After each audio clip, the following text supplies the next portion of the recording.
그러면 오늘 그 저희 한사모 우리 박계옥 회장님의 인사 말씀이 있겠습니다.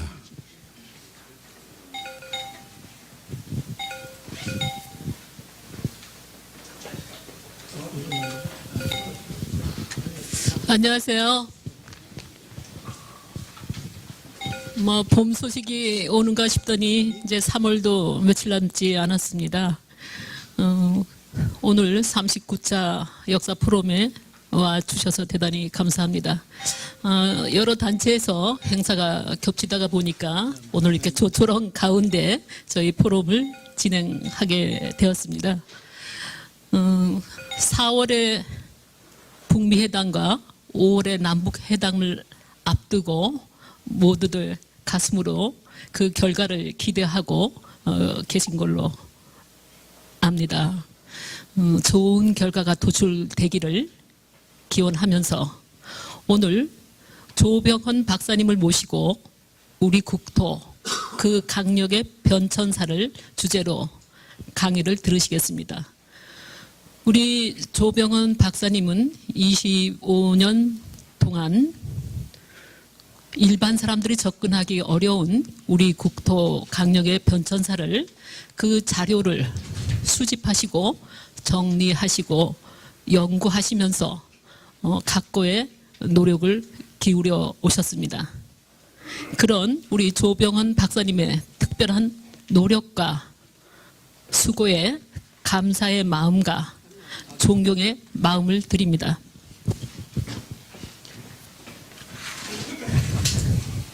저희가 바른 역사를 확립하고 영토 주권을 확립하고 우리 민족의 정체성을 확립한다는 이 시대의 역사적 소명의식을 자각하고 하나된 마음으로 이 자리에 함께 하셨다고 믿습니다. 오늘 조병헌 박사님을 모시고 좋은 강의가 되기를 바랍니다. 예, 감사합니다.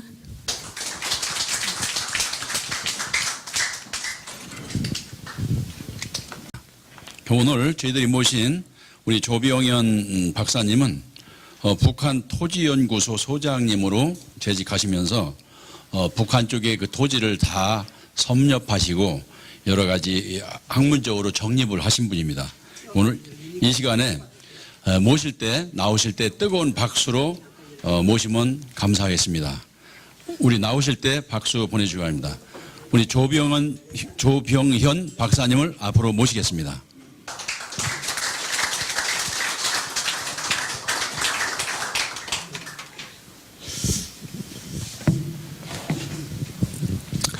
네, 반갑습니다. 방금 소개받은 조병헌입니다. 지난달에 만나 뵙고 또 만나서 너무너무 반갑습니다. 여러분 휴대폰 잘 사용하고 계시죠?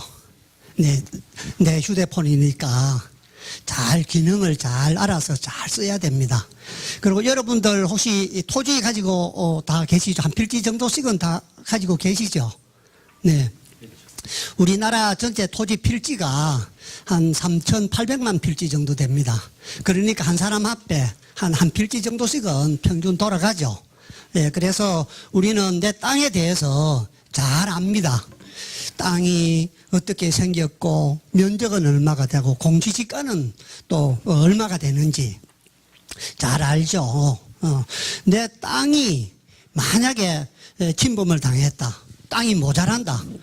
놈이 내 땅을 침범을 했다. 이러면 난리가 나죠. 멱살이 잡고 싸움도 하고 또 청량도 하고 또 소송도 하고 그렇습니다. 이 땅들이 내 개인의 땅들이 모이면은 이제 리동 경계가 되는 것이고 또 그게 모이면 광역자치단체 그게 다 모이면 국가 땅이 되는 겁니다. 그래서 내 땅에 문제가 생기면 지적공사에 가서 청량을 하듯이 우리 국가 땅에 문제가 생기면은 국제사법재판소로 가야죠. 예, 그래서 거기서 이제 판결을 이제 받고 합니다. 그런데 내 땅은 그렇게 관심을 가지고 잘 알면서 국가 땅에 대해서는 전혀 관심이 없어요. 네. 이 땅이라는 것은 영구 불변이 아닙니다. 내 땅도 경계가 자꾸 변하죠. 이 땅이라는 것은 3,800만 필지라고 했지만은 합병, 보태지기도 하고 분할되기도 하고 또 없어지기도 하고 그렇습니다. 그거와 마찬가지로 국가 간의 경계, 강력도 변합니다. 영구 불변이 아니죠. 지금 우리가 휴전선을 이제 국경은 아닙니다만은 휴전선으로 우리가 지금 경계를 삼고 우리가 남한에 지금 살고 있지 않습니까? 그러나 실제로는 북한도 우리 지금 영토죠, 헌법상으로. 그리고 또 한때는 우리가 간도 지역 거기도 우리가 관리를 했었고 뭐 대마도도 마찬가지입니다. 그래서 우리가 고대 선사시대 때부터 역사시대죠. 역사시대 때부터 우리나라의 강력이 우리나라 국경이 어떻게 변해 왔는가 그걸 한번 오늘 한번 짚어보겠습니다. 내 땅이다 생각하고 국가의 땅도 관심 있게 지켜보면은 많은 도움이 될 걸로 생각을 합니다.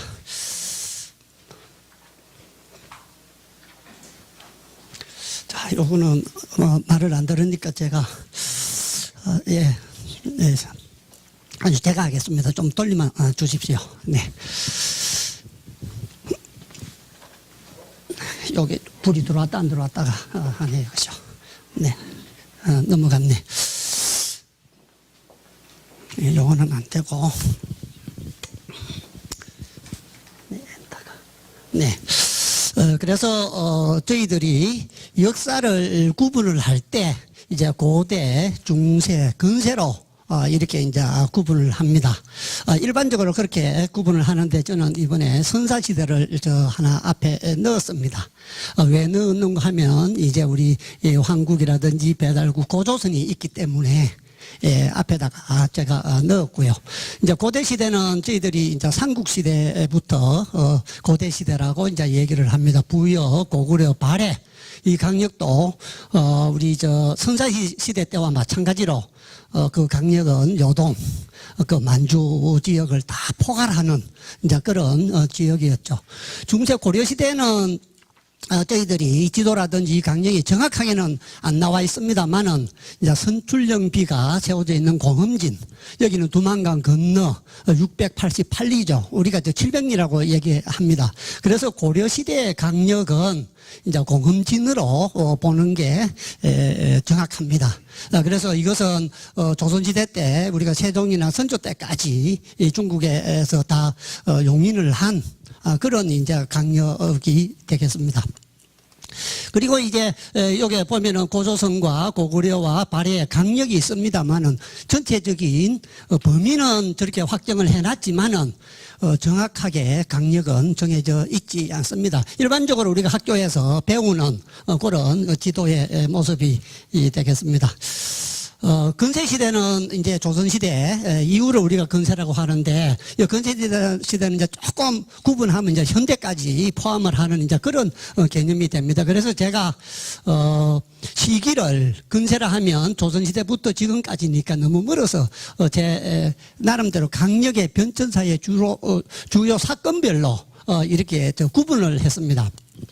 그래서 강도 해맹 시기라고 이제 제가 표현을 했습니다만은 강도 해맹은 우리나라가 처음으로 국경 조약에 의해서 국경이 정해진 그 시기를 제가 이제 강도 해맹 시기라고 이제 봅니다. 그 강도 해맹의 그 선은 요게 강도 해맹선이 되겠습니다. 그래서 이 이동 지역은 전부 다 우리 지역으로 표현을 할 수가 있고요.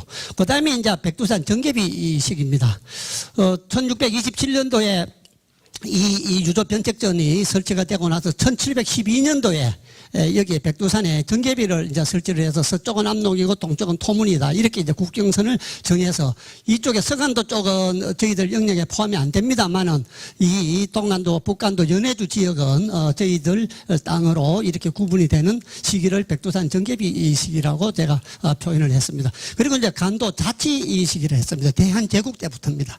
대한제국 때부터 이 지역을 우리가 관리를 한 그 시기부터 시작해서 1945년 이제 해방되는 그 시기까지를 간도 자치 지역이라 했습니다. 이때 이제 처음으로 간도 협약에 의해서 압록강, 두만강이 처음으로 국경으로 이제 지정이 됩니다. 그 이전은 압록강, 두만강이 국경이었던 적이 한 번도 없었습니다. 이때 처음으로 이제 압록강, 두만강이 국경선을 이루게 됩니다. 그리고 이제 남북 분단 시대, 지금까지 얘기해서 휴전선, 정전협정에 의한 휴전선을 이제 국정선은 아닙니다만은 지금 지역을 구분하는 선으로 이렇게 제가 시기를 구분을 했습니다. 그래서 이 시기별로 국경선과 면적과 위치와 크기와 모양 같은 그 지리적 범위는 이제 제가 전부 다 정해놨어.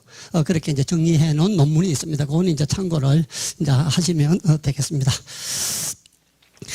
자, 그러면 우리 헌법상의 강령은 어떻게 나타나 있는가 하면은 이제 헌법 제3조에 한반도와 부속 도서로 되어 있죠. 한반도와 부속 도서라 한다고 해서 그 경계가 어디부터 어디까지인지 정확하지 않습니다. 불명확합니다.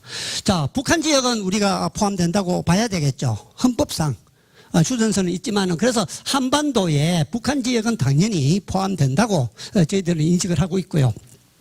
그러면 압록강과 두만강 이북 지역은 한반도에 들어가느냐 안 들어가느냐? 한반도가 어디부터 어디까지다 이렇게 규정되어 있는 게 하나도 없습니다, 실제. 예. 그래서 이제 반도는 이제 이 도출부 띄어나온 부분을 이제 반도라고 얘기하고 섬도 아닌 반이다 해서 이제 반도라는 의미도 있지만은 실제 그 앞에 이제 한을 붙여서 우리가 한반도라고 합니다만은 압록강, 두만강을 기준으로 해가지고 돌출된 부분만 한반도인지 아니면 우리가 관리했던 간도 지역까지 포함해서 한반도인지 뭐 불명확하죠. 그다음에 이제 부속 도서가 있는데 부속 도서는 뭐 독도는 당연히 우리 이제 부속 도서죠. 그다음에 이어도는 그러면 부속 도서인가 아닌가? 참 애매합니다. 대마도는 포함이 되는가? 이런 문제들이 있습니다. 그리고 압록강과 두만강 하루에는 섬들이 엄청나게 많습니다. 그 섬들은 그럼 어떻게 되는가? 이런 문제들이 있죠. 그래서 이제 어떤 사람들은 이 헌법 조항을 이제 개정을 해야 된다. 이런 이제 주장하시는 분들도 실제 있습니다. 그리고 또 이 강력은 고지도 상에서도 이제 다르게 나타나고 있는 것을 우리가 알 수가 있습니다. 자, 그러면 이 강력들은 어떻게 변해져 왔는가, 그 내용들을 조금 자세히 한번 이제 살펴보도록 하겠습니다. 우리가 남한산성, 뭐 영화라든지 소설에서 이제 잘 아다시피 이제 정묘호란 이후에 이제 저희들이 강화도에서 이제 조약을 맺습니다. 그걸 이제 강도회맹이라고 합니다. 강화도에서 맺은 조약이죠. 그 내용에 보면은 어떤 내용이 있는가 하면은 전 봉항이 나옵니다. 서로 국경선을 지키자는 얘기입니다. 그 국경선이 어디냐? 바로 유조변책선입니다. 유조변책선. 그래서 이 유조변책선을 정해서 아까 제가 보여드린 것과 마찬가지로 여기 있죠. 그죠? 이 선이 유조변책선입니다. 여기에 심양에 후금이 있다가 청나라로 이름을 바꾸고 북경으로 내려가면서 이제 이 유조변책선 오른쪽은 이제 봉검을 시켰습니다. 우리도 들어가지 않을 테니까 조선 너희도 넘어오지 말아라. 비무장지대를 만들어 놓고 내려갔죠. 그 이유는 이제 여러 가지가 있습니다. 가장 이제 중요한 것은 백두산이 이제 청나라도 자기들 이제 발상지 선조다. 그걸 이제 보존하기 위해서 했는데 정명호란이나 병자호란을 거치면서 이걸 기준으로 해가지고 자기도 안 들어올 테니까 이것도 우리도 들어오지 말아라고 그것은 이 땅이 자기들 땅이 아니었기 때문에 그렇게 했겠죠. 만약에 이게 자기들 땅이면 압록강, 두만강 건너오지 말아라. 이렇게 했으면 됐지 않겠습니까? 그죠? 그래서 이 유조 변책선을 설치를 해서 봉검을 시킨 것은 이게 역사적으로나 그 당시에 근원적으로 봤을 때 후금 청나라 영토가 아니었기 때문에 이렇게 했다라고 이제 저희들은 보고 있습니다. 그리고 이 지역은 이게 이제 중국에 나와 있는 지도입니다. 중국에 나와 지도. 두 번에 걸쳐서 이 유조 변책선 공사를 했습니다. 유조 변책선이라는 것은 버드나무를 심고 성문을 만들고 이렇게 해서 국경선을 삼았다는 얘기입니다. 예, 그래서 유조 변책선, 요게 이제 봉황선부터 시작해갖고 이렇게 성문이 쭉 다 있죠. 성이 다 있고, 그 다음에 평지에는 이제 버드나무를 심고, 산에는 이제 성을 쌓고, 이래가지고 국경선을 이렇게 만들었던 것이죠. 사남 인자 모양으로. 그래서 1667년도에 450km 쌓은 것을 저희들은 노변이라고 얘기하고, 그 다음에 1681년도에 다시 이 쌓은 것은 이제 신변이라고 얘기를 합니다. 그래서 이 345km 이러한 내용들은 뭐 저희들 기록에도 나와 있습니다만은 청해 호부 기록에 보면은 이런 기록들이 그대로 다 나와 있고 지도라든지 또 여러 곳에 기록에 다 나와 있습니다. 지금도 가면 이 성문들의 흔적들이 그대로 다 남아 있습니다. 일부 지역은 잡서를 저도 했고요. 그래서 이 봉금 지역은 1883년도 중국하고 우리가 공식적으로 이 봉금 지역을 해제하는 게 1881년도와 1883년도입니다. 이 모굴란이 일어나고 그때 이제 중국이 힘이 막강해졌을 때 이 유조 변책선을 없애고 이 지역을 자기들이 이제 다 차지하려고 할 때까지 이 봉금 지역은 유지가 됩니다. 유지가 되고 그래서 성문을 쌓고 버드나무를 심고 또 이렇게 성을 쌓아서 국경으로 정했기 때문에 우리나라 최초의 국경선은 바로 이 유조 변책선이다. 이렇게 보는 것입니다. 그리고 이제 지금 보니까 이 화면이 좀 많이 잘려서 위에가 지금 조금 안 나오고 있습니다. 뭐 그 점은 감안하시면 되겠습니다. 여기부터 이제 백두산 정계비 얘기입니다. 그렇게 세월이 흘려서 1712년도에 이제 백두산 정계비를 설치하게 됩니다. 청나라 강희제라든지 황제들은 매년 백두산에 와서 이제 제사를 지내고 그렇게 했죠. 신성시 여기서 이제 제사도 지내고 했는데 1691년도에 강희제가 국경선을 좀 정확하게 해야 되겠다. 소련이 내려오니까 그쪽에 네르친스크 조약을 체결을 하고 이제 조선과 국경을 정하기 위해서 이제 답사를 실시를 하고 청량을 합니다. 그래서 프랑스 선교사에 있는 청량사 분들을 30분을 초청을 해가지고 땅을 전부 다 청량을 다 합니다. 중국에서. 그거는 이제 현대 청량 기법에 의해서 청량을 하고 지도를 만듭니다. 경의도 좌표가 들어있는 지도가 이때 처음 나옵니다. 그래서 그때 중국에서 만든 지도 이름이 황여 전람도입니다. 해중국 지도라고 하죠. 이제 당빌 지도라고도 하는데 그때 프랑스 선교사 오신 분 이름이 이제 당빌입니다. 그래서 당빌 지도라고도 하는데 이제 황여 전람도를 만듭니다. 그리고 나서 이 황여 전람도에 보면은 이제 우리 이 조선하고 청하고 국경선이 정확하게 나와 있는데 지금 이제 만주 지역 일부 지역이 우리 이 영역으로 다 나와 있습니다. 이 황여 전람도 지도에도 보면은 이제 그렇게 나와 있고요. 1910년도에 와가지고 이제 이만지 사건이 일어납니다. 사냥을 여기 이제 인삼도 많이 나고 녹용이 많이 나니까 사슴이 많이 나니까 거기 이제 사냥꾼들이 들어와가지고 싸움이 나가지고 이만지 사건이 일어나는데 우리나라 조선 사람이 중국 사람 5명을 죽였죠. 이 사건이 일어나자 이제 강희제가 안 되겠다. 국경선을 정해야 되겠다. 해가지고 이제 목격덩이를 보냅니다.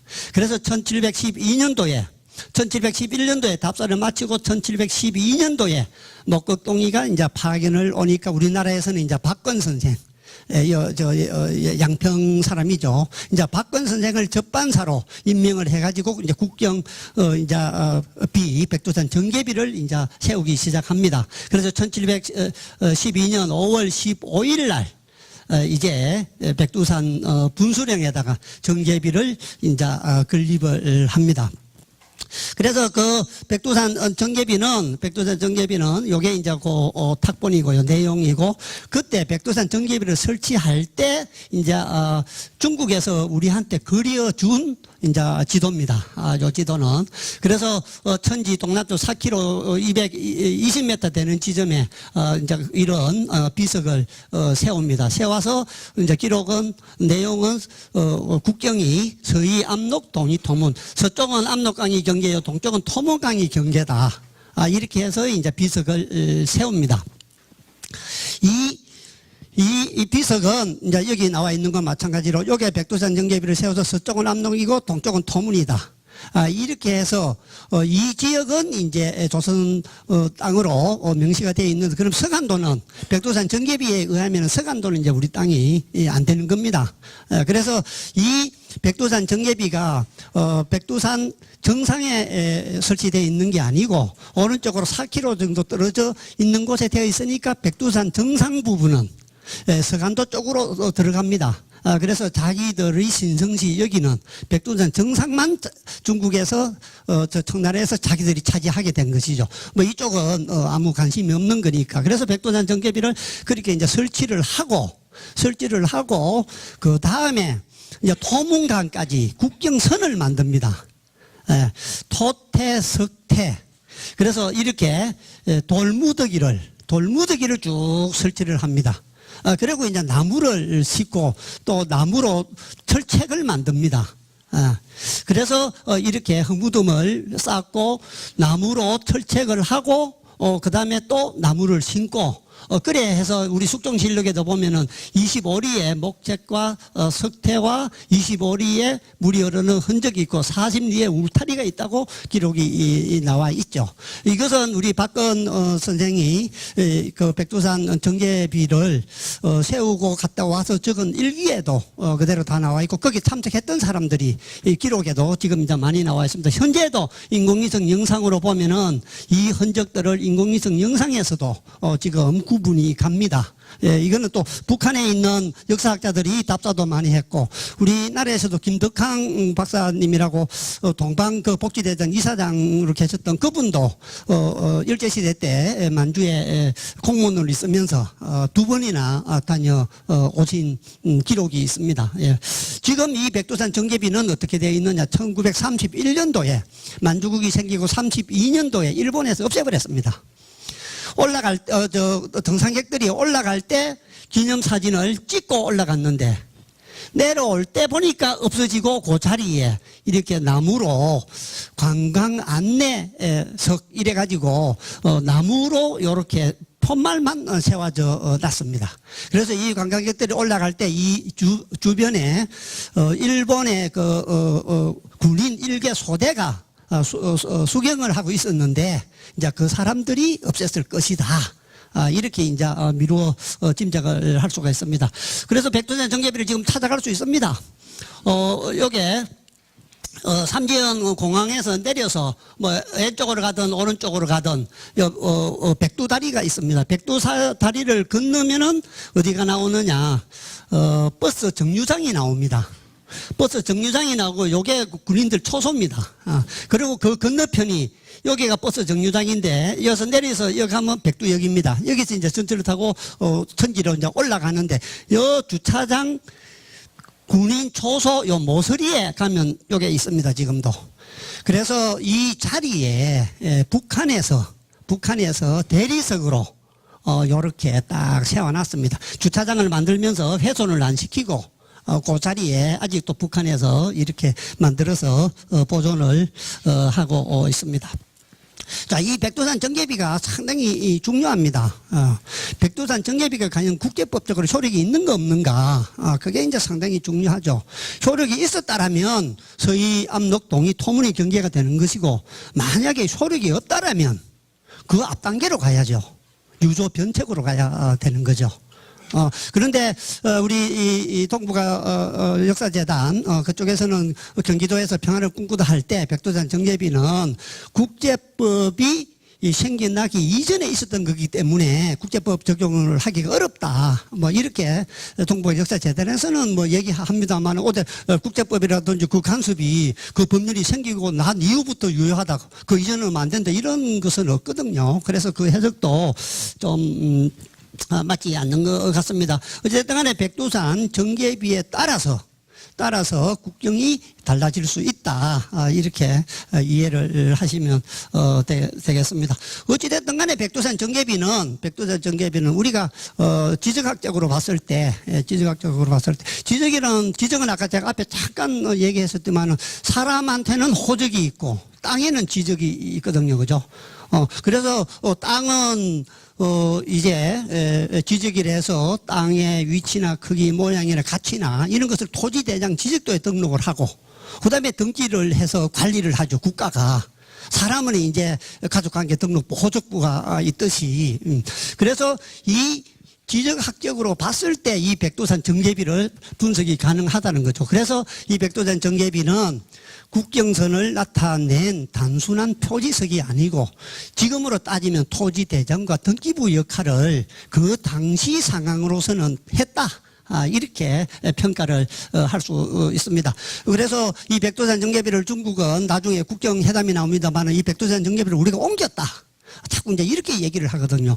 비석을 옮겨서 위치가 달라진다고 해서 내용이 달라지는 건 아니지 않습니까? 서해암록 동의토문이 달라지는 것은 아니거든요. 그래서 중국에서는 이제 이걸 뭐 옮겼다 이런 얘기도 합니다만 그런 거는 전혀 이제 성립이 안 된다고 볼 수 있겠습니다. 자. 그리고 나서 이제 1858년도에 이제 아이온 조약을 러시아하고 청이 맺게 되죠. 그래서 그때 이제 국경을 정하지 못했던 부분을 언제 정하느냐? 1860년도에 아편 전쟁이 끝나고 나서 그걸 중재를 러시아가 한 대가로 이제 베이징 조약을 체결을 합니다. 그래서 연해주가 러시아로 넘어가게 됩니다. 우리는 몰랐죠. 몰랐습니다. 그리고 국경을 설치를 하고 그 작업을 할 때 녹둔도가 넘어가는 줄도 우리는 몰랐습니다. 그래서 그 봉수대 관리하는 사람이 어느 날 하루 보니까 노랑머리를 하고 머리 쓴 사람들이 왔다 갔다 하는 거 보니까 심장차려서 보고를 하고 알아보니까 국경을 설치를 하고 있는 거예요. 그래서 베이징 조약에 의해서 연해주 지역에 이제 국경을 삼을 때 녹둔도도 넘어가고 연해주도 넘어갔다. 연해주가 넘어감으로 해서 우리는 녹둔도를 잃었고 연해주를 잃었고 청은 동해로 나오는 길목이 막혔습니다. 동해로 진출이 어렵게 돼 있고 러시아는 처음으로 부동항을 찾아서 남으로 내려오면서 이제 우리 조선하고 접하게 돼서 이제 조선으로 해서 또 남으로 일본으로 내려가는 길을 텄죠. 그래서 지금부터 일어나는 이 한반도의 정세는 러시아의 남진 정책을 막기 위해서 미국과 영국이 세력 다툼을 하는데 패권을 차지하기 위해서 식민지 정책을 쓰는데 자기들이 힘이 딸리고 또 군사가 부족하고 또 우리 이 한반도는 조선은 너무 멀어. 이래서 대리로 내세운 게 결국은 일본이 되는 겁니다. 일본과 우리는 똑같이 문을 열어야 되는데 일본은 문을 열어서 새로운 문물을 받아들였지만은 우리는 문을 닫았기 때문에 결국은 문을 닫고 우리는 나중에 8천을 해서 러시아 편을 먹게 되죠. 그러니까 결국은 영국하고 미국이 일본을 대신해서 우리를 다스리도록 해서 우리가 조선이 이제 그렇게 일본으로 넘어가는 과정을 겪게 되는 그 첫 번째 나비 효과가 여기서 이제 나타나는 겁니다. 바로 이 베이징 조약에 의해서 연해주가 녹둔도가 넘어가는 게 결국은 우리 한반도 분단까지 이어진다 이렇게 보시면 됩니다. 그런 맥락으로 이해를 하시면 됩니다. 그리고 우리 정부에서도 이 녹둔도에 대해서는 우리가 공사 1990년대 서울 주재 러시아 공사 때도 우리가 반환 요청도 하고 국회에서도 또 영토 반환 교섭 건의안을 상임위에 제출도 하고 한 적은 있습니다. 그런데 이것은 실현되지 못했고요. 결국 우리 이순신이 목숨을 걸고 지킨 이제 녹둔도도 이제 그때 넘어갔는데 이 녹둔도는 이제 녹도라고도 나와 있죠. 대동여지도에도 보면은 녹도라고 해서 그대로 잘 나와 있습니다. 우리가 육진 개척할 때 편입이 됐던 지역이죠. 그래서 성을 쌓고 토성을 쌓고 이렇게 관리를 했습니다. 했는데 여진족들이 자꾸 쳐들어오니까 여기를 보강을 해야 된다. 군사를 배치를 해야 된다. 그런 이제 건의 끝에 이제 1587년도 8월에 이순신 이 이제 둔정관으로 이제 가서 근무를 하게 되죠. 초급 장교 때입니다. 뭐 둔정관은 군인들이 이제 먹고 살기 위해서 붙이는 그 땅을 이제 둔전이라고 그러죠. 그래서 땅을 관리하는 사람으로 이제 이순신이 여기에 갔는데 여진족이 침입을 해와서 많은 희생을 당합니다. 그래서 이순신 장군은 백의종군 소환령이 내려서 이제 뭐 사형까지 논의가 되는데 앞에 이순신이 여러 가지 이제 요구사항을 많이 했는데 그걸 정부에서 들어주지 않았기 때문에 이렇게 됐다. 정부에도 책임도 있다. 해서 그러면 백의종군 해라 해서 다시 이제 이순신 장군이 여진족을 쳐들어가 가지고 이제 포로도 또 구해오고 이제 말도 찾아오고 이렇게 해서 이제 복귀가 됩니다. 그걸 이제 우리가 녹둔도 전투라고 합니다. 녹둔도 전투라고 하는데 KBS 대하드라마 백사부작 불멸의 이순신에서도 이 장면이 2회에 걸쳐서 방송이 됐습니다. 이 녹둔도 전투. 이순신 장군이 23승을 했지만은, 해전에서는 23승을 했지만은 1패한 게 바로 이 녹둔도 전투입니다.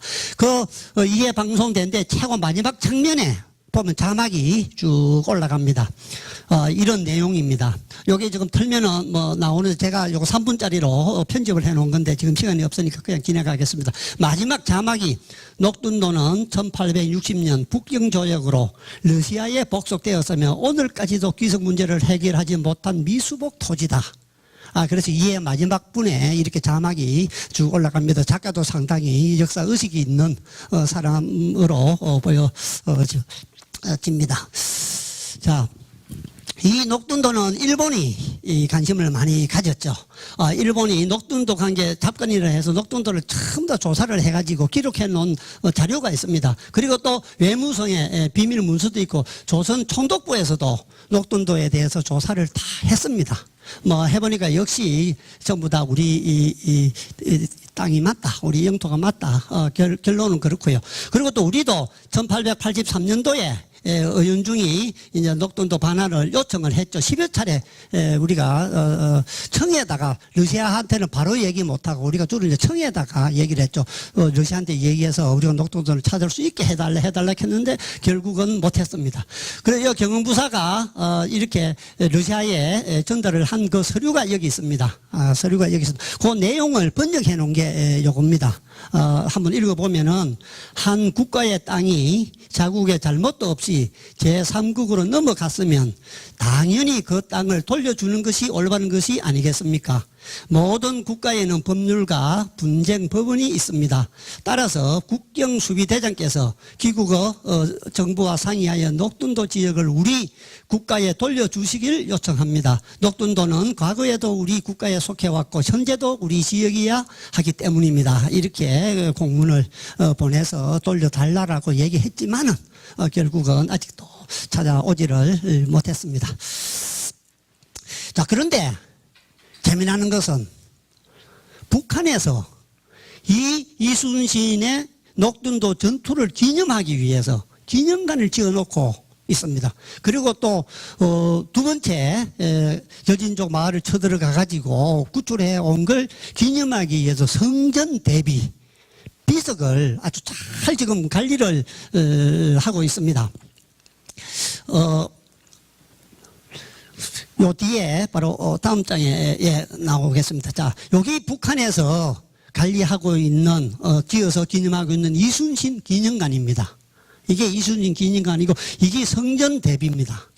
이 안에 성전 대비라 해가지고 앞쪽에 전면에 비석에 성전 대비하고 뒷면에는 이 녹둔도 전투에 대한 자세한 기록을 다 기록을 해놨습니다.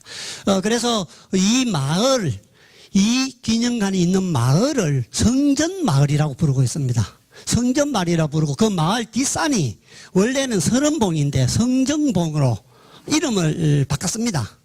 이름을 바꾸고 처음에는 이제 돌을 날려다가 탑을 쌓아놨었는데 이순신 장군의 그 후손이 오대손 후손이 이 탑을 보고 너무 좀 초라하다 해가지고 1762년도에 이 정각을 지어서 기념을 하고 있습니다. 그래서 미국에 조국을 부르게 하는 단체에서 2015년도에 이거 보수를 해놓은 겁니다.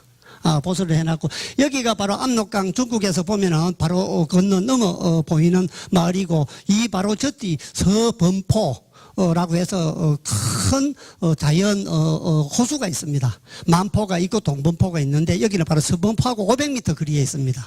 500m 거리에 있는데 북한에서 그 서범포에다가 거북선을 만들어서 띄우려고 하는데 관광 자원으로 활용을 하려고 하는데 돈이 없어서 지금 거북선을 못 만들고 있습니다.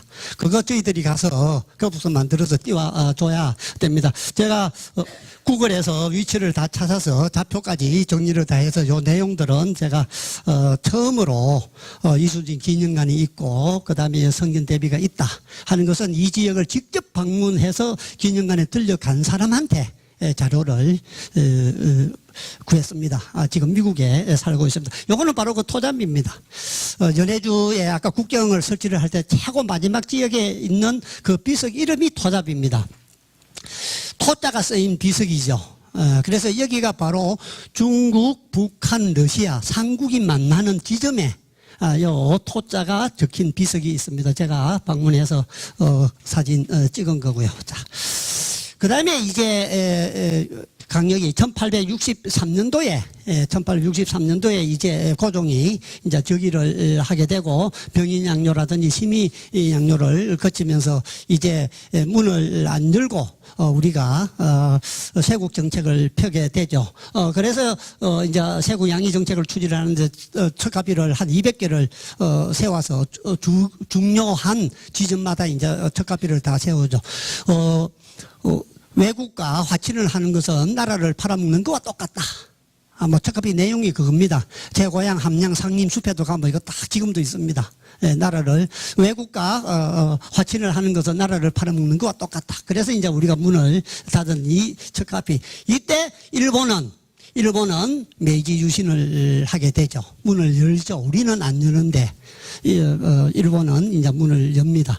메이지 유신이 뭔가 하면은 바로 왕정복고입니다. 무사들이 다스리던 것을 이제 왕이 이제 다스리게 되는 것이죠.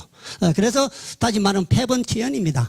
번을 없애고 현을 만듭니다. 중앙 집권제를 실시를 하는 것입니다. 천황이 이제 다스리게 되는 것이죠. 그래서 이제 신국이요 이제 제국의 길을 걷게 됩니다. 그리고 일본의 내무 정치 문제를 해결해서 탈화입구 정책을 씁니다. 서양이 하는 것과 똑같이 한다는 얘기입니다. 괜히 저때 사람 보고 같이 갈 이유가 없다. 그래서 제국주의의 길을 걷는 게 이제 탈화입구 정책이 되겠습니다. 자, 이제 중앙집권화가 되고 무사들이 다스리던 걸 이제 천황이 다스리게 되니까 사람하고 이제 땅을 이제 천황한테 이렇게 복속을 시키는 중앙정부에서 관리를 하도록 바치는 이제 의식을 해야 되는 겁니다. 그걸 판적봉안이랍니다. 사람하고 땅을 봉안한다, 바친다라는 의미죠. 그래서 이 판적봉안은 1869년 3월 2일부터 시작돼가지고 그때 건의서가 제출되고 1870년 8월 달까지 마무리가 됩니다.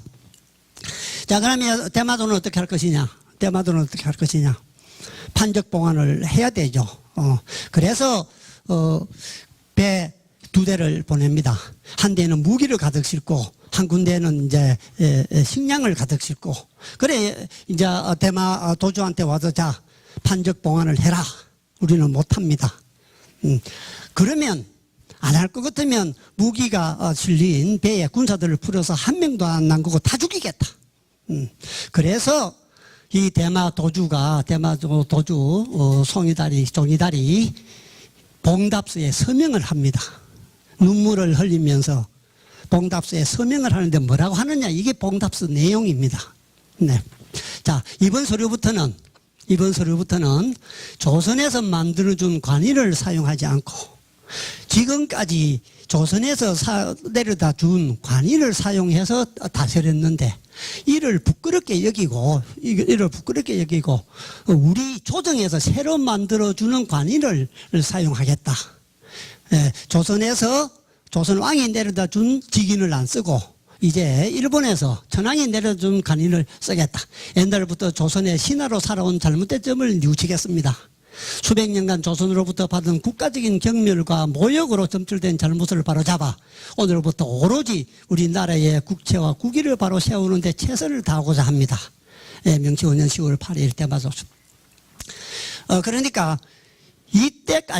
이때까지는 조선에서 내려다 준 직인을 가지고 다스렸으니까 우리와 관계는 조공 관계라고 보시면 됩니다. 우리가 중국과의 조공 관계, 청나라와의 명나라와의 그 관계보다 조금 느슨한 조공 관계였다고 저는 이제 보는 것입니다. 우리가 많은 사람들이 이 대마도를 정벌을 했지만은 주둔권을 주지 않고 그리고 거기에다가 우리가 관리를 하지 않고 왔기 때문에 일본 사람들이 볼 때는 이게 침입입니다. 침략입니다. 그러나 우리는 정벌을 했다고 얘기하죠. 정벌을 했으면 당연히 관리를 해야지. 사람을 파견한다든지 기관을 만든다든지 그렇게 하지 않았기 때문에 단순히 침략 정도다. 그렇지만은 그래도 우리가 내려다 준 교지와 직인을 가지고 다스린 것을 잘못되고 이를 부끄럽게 여기고 지금부터 이제 천황이 내려다 준 도장으로 한다고 했으니까 이때가 바로 일본에 공식적으로 대마도가 편입된 시점이다. 이렇게 보는 겁니다. 그래서 이 대마도의 판적 봉안이 상당히 중요한 의미를 갖고 있습니다. 이러한 내용들은 신용우라는 우리 역사 소설가가 있는데 그분이 쓴 고조선과 대마도의 진실에 보면 이런 내용들을 알 수 있습니다. 기회 되면 한번 보시면 됩니다. 자, 그러면 이제 우리가 바로 또 독도 문제가 생기잖아요. 그죠? 그럼 독도는 어떻게 해야 되나? 자, 판적 봉안을 하게 되니까 그러면 이 땅이 누구 건지, 면적은 얼마나 되는지, 또 가격은 얼마나 되는지 조사를 해야 될 거 아닙니까? 그걸 이제 지적조사라고 얘기를 합니다. 지적공부에 토지대장과 등기부에 올리기 위해서 조사를 하는 걸 이제 지적조사라고 합니다. 그래서 이 판적봉안 과정에 이제 전 국토에 대해서 지적조사를 하게 되는데, 지적조사를 해서 지적편찬 사업을 하게 되는데, 이제 독도를 어떻게 해야 되나. 이제 고민이 생긴 겁니다. 그래서 시마네 현에서 이제 그 행정 업무를 다니고 우리로 치면은 이제 시장 군수가 이제 하게 되는 것이죠. 이걸 독도를 어떻게 해야 될지 모르겠어. 그래서 내무성에다가 질의를 합니다. 독도를 어떻게 할까요? 하니까 내무성이 압니까, 그죠? 그래서 내무성이 5개월 동안 조사를 합니다. 조사를 한 거를 첨부를 해가지고 누구한테 보냈느냐? 우리로 치면 국무총리죠. 태정관한테 보냅니다. 자, 독도를 지적편찬 사업을 하기 위해서 지적조사를 해야 될까요? 말아야 될까요? 총리가 다시 조사를 합니다. 그래서 총리가 다시 조사를 해가지고 내무성에서 다시 시마네 현에다가 공문 내려온 게 이 공문들입니다. 이 공문들. 그래서 그걸 우리는 내무성 질의서 및 태정관 지시문서라고 얘기합니다. 그게 언제냐? 1877년 3월 29일입니다. 이 내용이 뭐라고 되어 있는가 하면 독도는 일본과 관계없는 땅이니 지적 편찬에 편입하지 말라라고 명시를 합니다. 총리가 공문으로 독도는 우리 땅이 아니니까 지적조사 해가지고 토지대장 만들고 등기부 만들지 말아라. 이렇게 이야기한 게 1877년 3월 29일입니다. 자, 이거 하나만 하면은 뭐 독도 영역군 문제는 뭐 더 얘기할 게 없습니다. 그 이후에 일어난 일들은 뭐 아무 상관이 없는 일들로 봐도 충분합니다. 이렇게 이제 태정관에 공식적인 이제 공문이 있음에도 불구하고 1905년 을사늑양을 맺은 그 해죠. 2월 22일 날 시마네 현 고치 제40호로 이제 현에다가 편입을 합니다. 국가 땅은 국가가 편입을 하고 간부에다가 고시를 해야 효력이 있는 겁니다. 그런데 여기는 총리가 하지 말아라 했는데 할 수가 없죠. 그래서 이제 현에서 몰래 살짝이 자기들이 등록을 해놨습니다. 이거는 의미가 없는 겁니다. 국가 행위가 아니기 때문에 아무런 효력이 없는데 일본은 자꾸 이걸 이제 자기들이 내세우곤 하죠. 우리보다 먼저 등록을 했다고 그렇게 이제 얘기하지만은 아무런 소용이 없는 것이고, 그래서 이제 우리 한반도 침탈의 가장 첫 번째 희생양이 독도다. 이제 이런 얘기를 여기서 그렇게 하게 됩니다. 그리고 나서 1906년도에 토지대장에 등록을 합니다. 일본은. 그리고 1945년도에 등기부에 기재를 하고, 그 다음에 공시지가도 부여를 하고 해서, 실제 우리보다 일본이 독도를 먼저 토지대장을 만들고 등록을 하고 공시지가를 부여를 했죠. 우리는 언제 했느냐? 박정희 대통령이 의장 시절에 울릉도를 방문해가지고 울릉군청을 나오면서 언젠가는 일본과 독도 분쟁이 생길 테니까 빨리 청량해서 지적도 만들어라. 1962년도에 지시를 하죠. 박정희 대통령이. 그래서 그때 나올 때 군함을 타고 나왔는데 어떻게나 멀미를 많이 했던지 그때 나온 노래가 울릉도 터있었답니다. 예. 그래서 엄격하게 따지면 우리 그 지적 활동으로 봤을 때 독도는 이중 국적자다. 우리한테도 등록이 돼 있고 일본한테도 등록이 돼 있다. 그래서 미안하지만 우리보다는 일본이 먼저 등록을 했다. 그러니까 우리가 일본한테 요구할 거는 너가 호주에서 빨리 독도 지워라. 호주에서 빨리 독도 빼라. 이걸 우리가 요구를 해야 되는 것이죠. 그래서 이제 독도도 이렇게 지나갑니다. 1869년도에 우리 한경도 지방에 대흉년이 들었어. 그래갖고 이때 많은 사람들이 압록강과 두만강을 건너갑니다. 묵고 살려고. 그래서 민생고를 이제 해결하고 국도를 확정하기 위해서 그쪽에 이제 간도 지역에 개간 작업을 이제 시작하게 됩니다. 그래서 허가를 내줬죠. 우리가 다 허가를 다 내줍니다. 1880년도에 이제 경진 개척이라서 대규모로 이제 개척을 합니다. 이전에는 여기에서 쌀 농사가 안 됐습니다. 그래서 우리가 가서 농사를 처음으로 짓죠. 밭에 전부 다 하천을 만들고 수로를 만들고 우리가 개간을 해서 여기 이제 농사를 짓게 됩니다.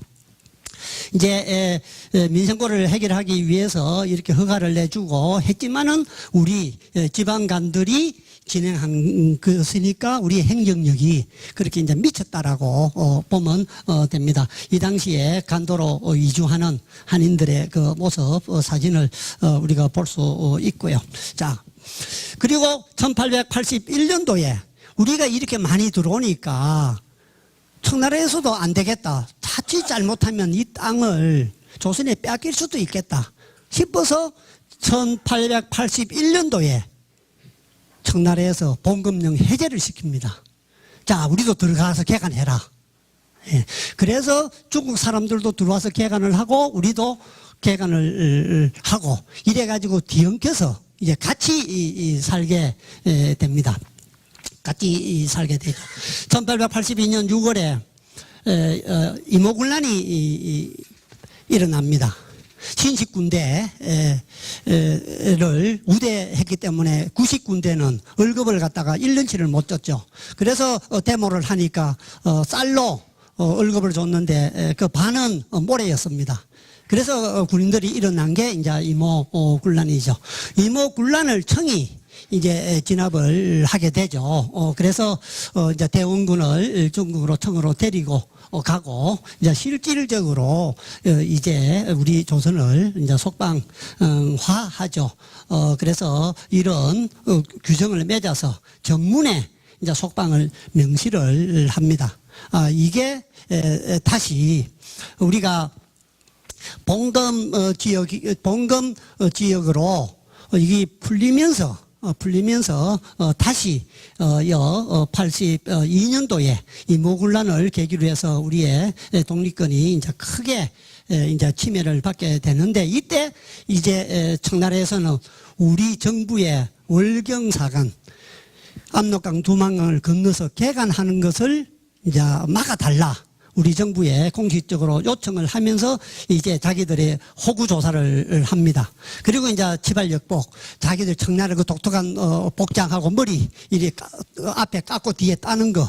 이제 그걸 이제 요구를 합니다. 우리 한인들한테 이제 이렇게 하라고 이제 요구를 하기 시작합니다.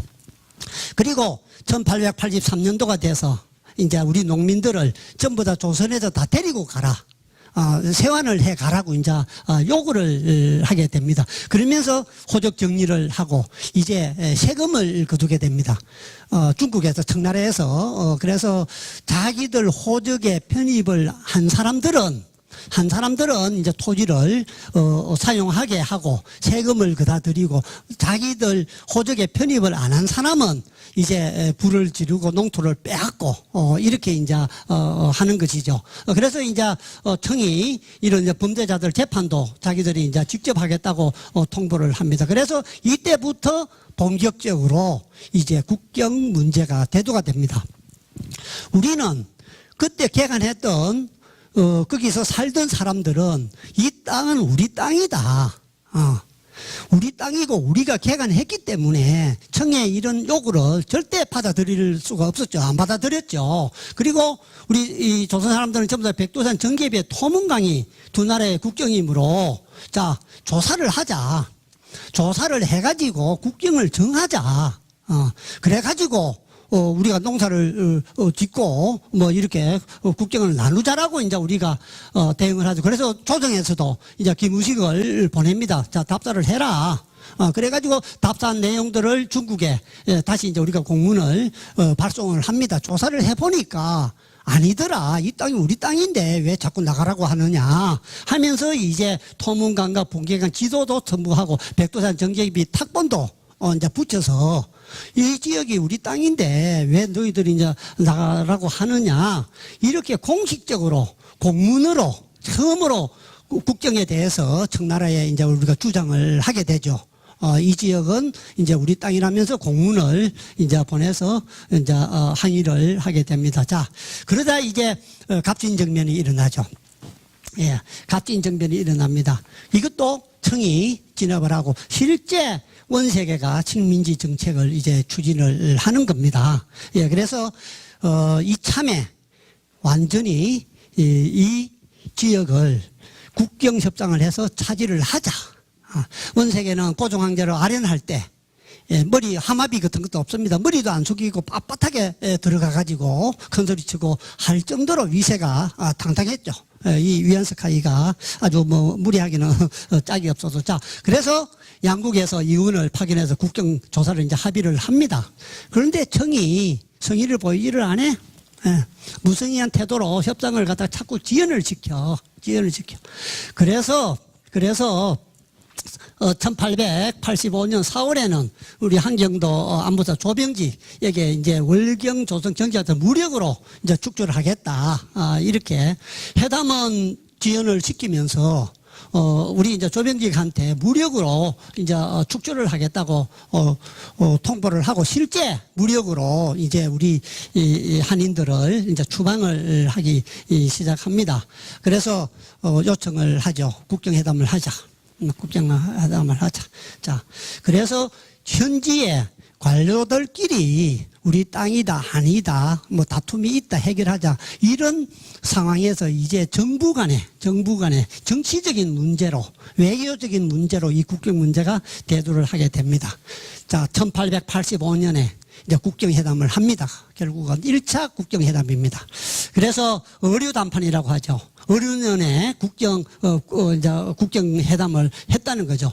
그래서 우리는 안변부사 이중환 선생을 이제 토문 관계사로 임명을 해서 이제 회담장에 내보냅니다. 그런데 문제가 생겼습니다. 백두산 정계비를 가지고 국경을 이제 정하는데 우리는 서희 압록 동이 토문을 주장해. 중국도 맞아. 국경은 서희 압록 동이 토문이야. 그런데 토문강이 어디냐? 이걸 가지고 이제 다투기 시작을 했습니다. 그래서 우리는 이 그림에 나와 있는 것과 마찬가지로 이 토문강이 실제 있습니다. 그래서 서희 압록강의 동이 토문이다. 이걸 우리는 주장을 하는데 청나라는 아니다. 이 백두산 정계배에 나와 있는 동이 토문이라는 것은 두만강이 토문강이다. 두만강이 토문강이다. 이 토문을 만주어로 표지를 하면 도문이고 이 도문이 바로 두만이다. 그래서 이 두만강을 요구하는 겁니다. 그래서 1차가 결렬이 돼버렸어. 1차가 결렬이 됐습니다. 그런데 우리는 실제 이종환 선생이 이 지역을 전부 다 시찰을 다 해서 두만강 발원지부터 시작해서 백두산에 기록된 강, 토문강이 두만강이 아니고 이쪽으로 송화강으로 해가지고 흑룡강으로 흘러가는 이 강인 것을 전부 다 확인을 다 하고 국경회담에 임했죠. 그래서 이제 여기에서 중국이 아니다, 백두산 정계비를 옮겼다, 뭐 이런 얘기고, 또 백두산 정계비는 국경비가 아니고 심시비다. 그냥 세워놓은 비석이다. 뭐 이렇게 이제 억지를 부리기 시작을 하고 1887년도에 이제 제2차 국경회담을 합니다. 87년도 국경회담을 하는데 우리 이종환 선생님이 유명한 이제 명언을 남깁니다. 김우식이하고 은색이하고 서울에서 밀락을 해서 자, 두만강을 토문강으로 받아들이라, 이렇게 이제 지시가 내려왔습니다. 그래서 이종환 선생님은 어쩔 수 없죠. 좋다, 그러면 두만강하고 토문강이 같은 강이다. 그런데 두만강으로 흘러 들어가는 강줄기가 3개가 있습니다. 3개가 있는데 우리 이종환 선생은 최고 북쪽 수원이 두만강으로 들어가기 때문에 최고 북쪽으로 국경을 정해야 된다. 청은 아니다. 최고 남쪽으로, 자기들이 땅을 많이 차지하고 남쪽으로 정해야 된다. 이렇게 다툽니다. 이중환 선생이 외교적으로 기지를 발휘한 것이죠. 그러면서 한다는 얘기가 오두가당 국토불가 축소라. 내 목을 내놓을지언정 한 치의 땅도 내어줄 수 없다. 끝까지 이중환 선생님이 버팁니다. 그래가지고 2차 회담도 결렬이 됐습니다. 이종환 선생님은 꾀를 냈죠. 자, 내가 얘기하는 최고 북쪽에 수원에서부터 시작해서 두만강을 조사하자. 위에서부터 조사를 해서 내려가면 그게 두만강으로 이어지지 않는다는 것을 이종환 선생은 알거든. 그런데 청나라는 어떻게 하냐. 두만강에서부터 조사를 해가지고 올라가자고 얘기합니다. 올라가면 어디로든지 연결이 돼서 올라가겠죠. 그거는 최고 밑에 쪽이 그렇게 연결이 되는 거예요.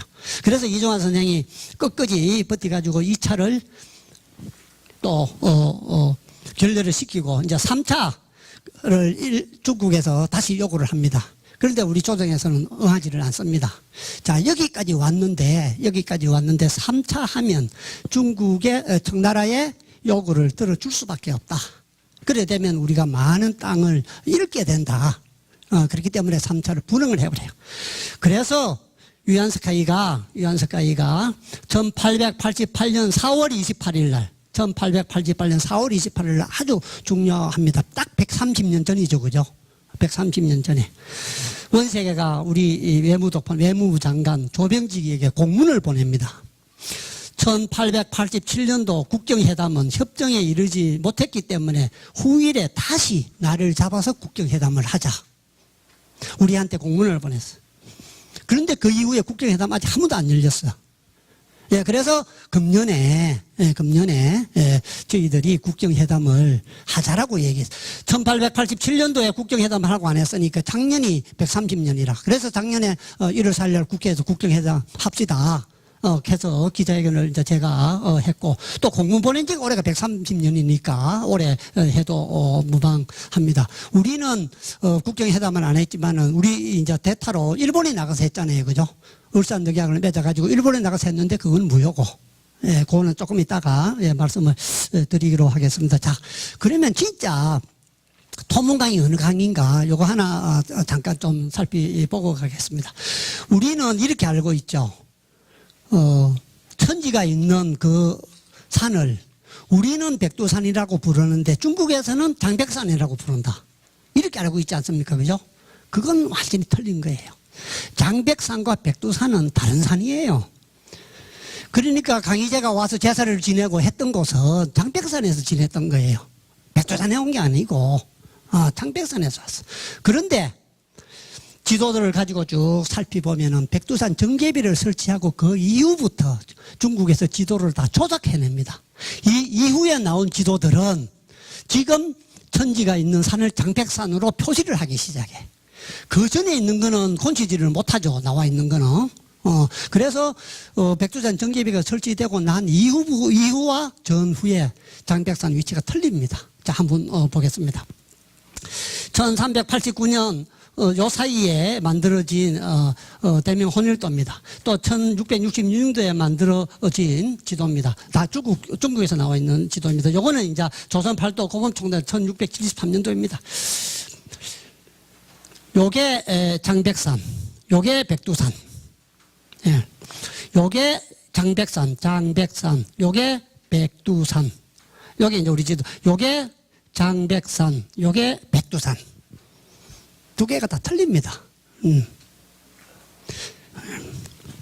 자, 그 이후에 나온 지도. 1967년과 1717년도에 나온 지도. 지금, 천지가 있는 걸, 장백산, 토문강, 장백산, 토문강, 원류. 딱 바꿔놨습니다. 전부 다. 이 지도들은 뭐 대표적인 것만 제가 몇 장 올렸습니다만 여러 수십 장이 있죠. 그래서 우리는 지금 천지가 있는 산을 우리는 백두산이라고 부르는데 중국에서 장백산이라고 부른다. 그건 틀린 말이에요. 장백산과 백두산은 엄연히 다른 산이다. 이렇게 이해를 하시면 되겠습니다. 자, 그리고 나서 이제 1894년도에 청일전쟁이 일어났죠. 청일전쟁에서 승리한 일본은 하관조약을 맺습니다. 그래서 조선의 지배권을 확보를 하게 됩니다. 일본은. 청이 조선의 독립을 인정을 해줬죠. 청이 조선의 독립을 인정했다는 것은 일본의 지배력이 그만큼 강화됐다는 얘기입니다. 일본이 이제 요동반도와 타이완을 차지하면서 이제 조선의 지배권을 차지하는 게 이제 청일전쟁입니다. 청일전쟁이 이르고 나서 바로 우리나라를 이제 삼키려고 했죠. 그러자 우리가 민비가 러시아를 끌어들이죠. 그래서 우리가 학교에서 배울 때 삼국 간섭이라고 배웠죠. 그래서 러시아와 프랑스와 독일이 들어서 안 된다. 일본도 그거 못 먹는다. 이집트 먹듯이 자기들이 딱 보복으로 조선을 만들려고 했는데 일본은 급할 게 없다. 그럼 천천히 가자. 해서 러일전쟁, 청일전쟁을 이기고 나서도 보복으로 못 만듭니다. 그리고 나서 상황을 유리하게 만들기 위해서 이제 여우사냥 명성황후 시해 사건을 일으키죠. 1895년 8월 20일 날 명성황후 시해 사건 이제 작전명이 여우사냥이지 않습니까? 그죠? 그래서 그날 저녁에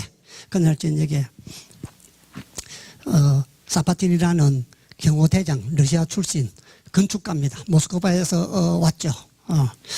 친위대장이죠. 고종 황제한테 묻습니다. 오늘 저녁에 일본 낭인들이 쳐들어온다는데 황후님은 어디 계십니까? 고종이 얘기하죠. 걱정하지 말아라. 안전한 곳에 피신을 시켜놨다. 고종은 이제 이렇게 얘기를 하죠. 그날 저녁에 낭인들이 들어와가지고 명성황후가 어떻게 생겼는지 모르지 않습니까? 전부 다 하얀 소복 입고 머리 풀고 있는 사람들마다 다 끄잡아내죠. 방에서, 마루에서.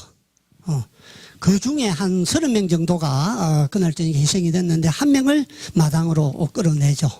그리고 국부검사를 합니다. 국부검사를 하고 불을 태우죠. 찔러서 죽여서 불을 태웁니다. 그걸 멀리서 지켜보고 있던 나이 많은 환관 한 분이 뼈 하나를 훔쳐냅니다. 그리고 이게 명성황후를 이제 시해했다. 보고서에 보면 딱 한 줄 나와 있습니다. 방금 얘기한 거. 명성황후를 끌고 나와서 국부를 검사를 하고 죽이고 불태웠다. 국부검사한다고 명성황후인 줄 압니까? 우리 국모를 그렇게 욕보임을 해서 우리의 위신을 이제 깎아내리려고 의도적으로 한 것이고. 자, 그러면 진짜 명성황후가 그날 죽었는가 안 죽었는가? 그거는 여러 가지 자료가 최근에 이제 밝혀진 자료에 의하면 러시아에서 비밀 문서들이 많이 해제가 됐죠. 러시아에서 나온 문서를 그는 안 주고 따는 게 이제 대표적으로 서류가 많이 나오고 있죠.